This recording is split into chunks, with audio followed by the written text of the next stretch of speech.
You're not tired. You're in conflict with yourself. That weight holding you down in the morning isn't laziness, and it isn't lack of discipline. Laziness still tries. What you feel is different. It's as if your body simply refuses to cooperate, like some invisible system has pulled the emergency brake without asking your permission. And the harder you push yourself to react, the heavier everything becomes. Because this exhaustion doesn't come from effort. It comes from denial. Denial of what you feel. Denial of what you tolerate. Denial of truths you already know, but keep ignoring just to survive another day. Most people mislabel this. They call it low motivation. They blame weak willpower. They tell themselves they need to be stronger, but something deeper is happening. Carl Jung described it as a withdrawal of psychic energy. When your inner life no longer agrees with the life you're living, the mind stops funding the performance. Your soul simply refuses to invest in what feels false. So you keep moving on the outside, answering messages, going to work, smiling when expected, but inside, something has already checked out. That's why mornings feel gray, tasks feel empty, even rest doesn't restore you. It's not sleep you're missing, it's alignment. Your system is saying, I won't keep supporting a life that betrays who you are. But modern culture has trained you to fight this signal. If you slow down, you're weak. If you stop, you're falling behind. So instead of listening, you attack yourself. You add more pressure, more goals, more noise. You try to solve a problem of the soul with productivity. It's like pressing the gas while the brake is locked. You don't move forward. You just burn out faster. Listen carefully. Your body may not be failing you. It may be protecting you. This heaviness might be the most honest message you've received in years. And if you learn to read it, what looks like collapse becomes the beginning of reconstruction. That's what we do here. If you're serious about real self-mastery, not cheap motivation, but truth, subscribe and stay. Because today we're exposing the lie that's been draining your life. Sometimes stopping is not weakness. It's the first act of strength. The problem doesn't start in your body. It starts in the silent gap between who you are and who you learn to pretend to be. Since childhood, you were trained to function, not to feel, to achieve, not to question, to be useful, not to be honest. So you built an efficient version of yourself, responsible, productive, socially acceptable. From the outside, everything works. From the inside, something feels off. And at first, you ignore it, because the world rewards performance. It rewards obedience. It rewards the mask. But every time you silence your intuition to meet expectations, you move a little further away from yourself. Not enough to notice in one day, but enough that, after years, you wake up feeling like a stranger in your own life. Your conscious mind doesn't catch this drift because it's too busy surviving deadlines, bills, comparisons, endless stimulation. But the unconscious notices everything. It keeps score, and unlike your ego, it doesn't care about approval. It only cares about truth. Carl Jung believed that when you live against your own nature, the psyche does something radical. It withdraws energy, not to punish you, but to protect you. If a path is false, your system stops fueling it. That's why you can sleep 8 hours and still wake up exhausted. Your brain rested. Your inner life didn't. All day long you're spending energy pretending interest, forcing smiles, tolerating environments that quietly drain you. Every small self-betrayal costs psychic energy. And the worst part is that you normalize it. You start believing that adulthood simply means feeling empty. It doesn't. There's also biology behind this. The brain is designed to conserve energy. If something has no real meaning, it reduces engagement. Motivation isn't created by obligation. It's created by coherence. When your actions don't match your values, your system enters power-saving mode. Less focus, less drive, less strength. What you call laziness is often your organism saying, "This isn't worth my life force." So the fatigue stops being a character flaw. It becomes information, a diagnosis, a clear signal that something in your life is out of alignment. Your body slows you down because the direction is wrong, and forcing yourself harder only increases the damage. You're not broken, you're misaligned. And if you don't understand this root cause, you'll spend years fighting yourself instead of fixing the path. If you ignore this signal long enough, nothing dramatic happens at first. That's what makes it dangerous. You don't collapse in one tragic moment. You fade slowly, almost politely. First you lose enthusiasm, then curiosity, then the courage to try anything new. And one day you notice you're not exactly suffering. You're just numb. And numbness feels stable, but it's only life running on minimum power. This is the real threat, not exhaustion, adaptation. Because once you get used to living tired, you start accepting less from everything. Less ambition, less intensity, less truth. You stop questioning the job that drains you. Stop confronting the relationships that shrink you. Stop imagining a different future. Your world gets smaller, but safer. Your soul contracts just to fit the routine. And what was supposed to be a temporary misalignment quietly becomes your personality. You start saying things like, "This is just how life is," or "I guess I'm not that driven anymore." It sounds mature, it sounds realistic, but it's resignation disguised as wisdom.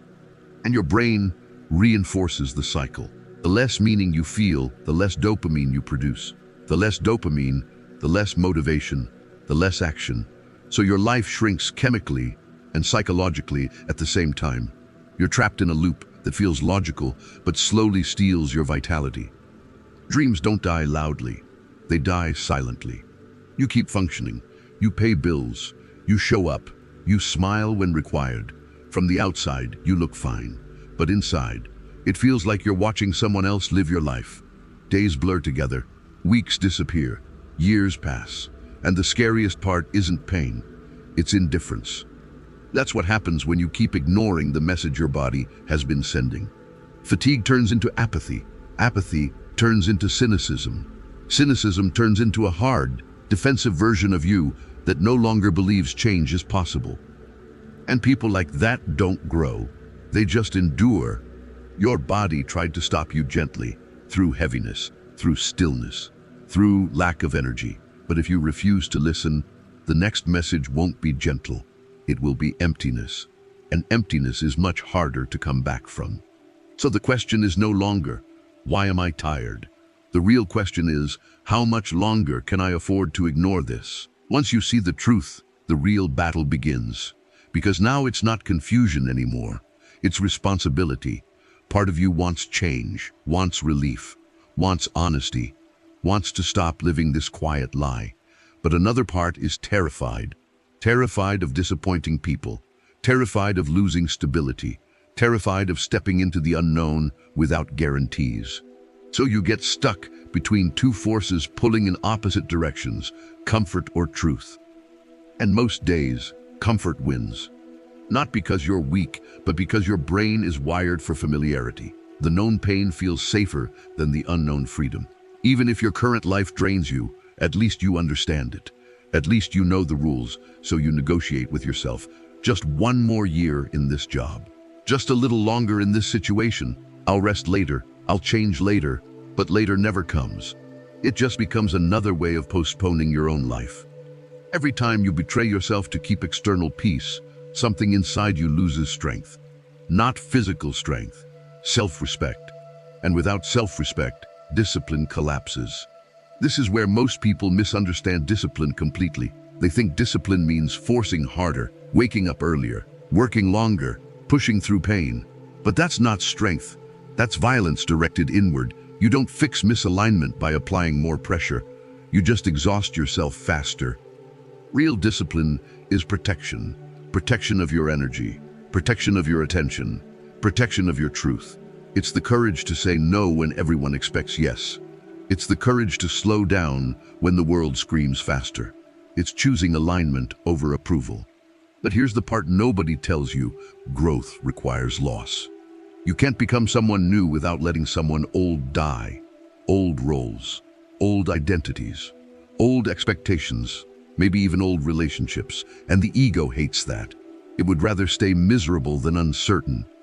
So you hover in the middle, too aware to keep pretending, too afraid to fully change, half fighting, half surrendering, and that tension is exhausting.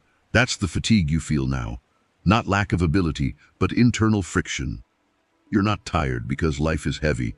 You're tired because you're carrying a version of yourself that no longer fits. At some point, you have to decide. Keep performing or finally live. And that decision changes everything. The way out isn't becoming stronger. It's becoming honest. After everything you've heard, you might expect some complex method, some productivity system, some mental trick. to boost motivation. That's not what changes your life. Real transformation doesn't start by adding more effort. It starts by removing what's false, removing the roles you outgrew, the obligations that drain you, the environments that suffocate you. Before asking for more energy, you stop wasting the energy you already have. Your exhaustion has an address. It's always connected to something specific, a place, a routine, a relationship, a version of you that you keep performing. Your body isn't random. When it shuts down, it's pointing somewhere. So instead of fighting the fatigue, you investigate it. Where am I pretending? Where am I shrinking? Where am I saying yes when everything inside me says no? That's where alignment begins. Start small, less noise, less distraction, fewer escapes. Spend time in silence without a screen, without input, without trying to be productive. At first it feels uncomfortable, then it becomes clear, because when the noise drops, your intuition finally speaks, and it doesn't scream, it whispers, a boundary you need to set, a conversation you've been avoiding, a change you already know you must make. These are small movements, but they're honest ones, and honesty restores energy faster than motivation ever could. Discipline stops meaning force. It starts meaning protect. Protect your time, protect your mind, protect your inner truth. Every time your actions match who you really are, your system relaxes, your focus sharpens, your strength returns naturally. Energy is a byproduct of alignment. So maybe your body didn't betray you. Maybe it saved you. Maybe that heaviness was never an enemy, but a signal guiding you back to yourself. What felt like collapse was actually recalibration. What felt like weakness was your psyche refusing to live a lie. If you made it this far, carry this word with you, alignment. Write it in the comments. That's your signal to yourself that you're done fighting your own nature. Done calling yourself lazy. Done forcing a life that doesn't fit. Rest when your soul asks. Move when it releases you. Trust that rhythm, because that's not quitting. That's finally living.